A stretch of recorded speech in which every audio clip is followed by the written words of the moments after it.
mga ka-airsoft, meron po akong papakita sa inyo na unit. Gawa siya ni ANC. T204. Pwedeng DMR. Pwede rin assault rifle. Ang kagandahan dito guys, flip up sight, front and rear. Yan.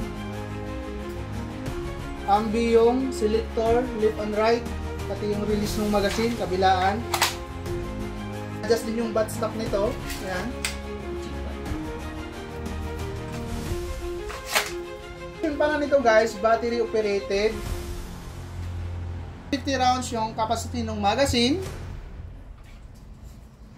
Metal, HK G28. Yung black version natin na binihisa namin.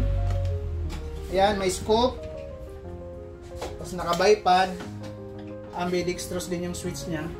Pati release ng magazine. Ang model natin ng HK, model 203.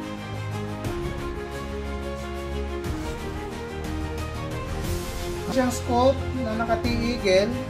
Option ko yung maglagay tayo ng bipod dito. Kailangan kasi natin ng rail. Kailangan din para hindi nilagay ng bipod.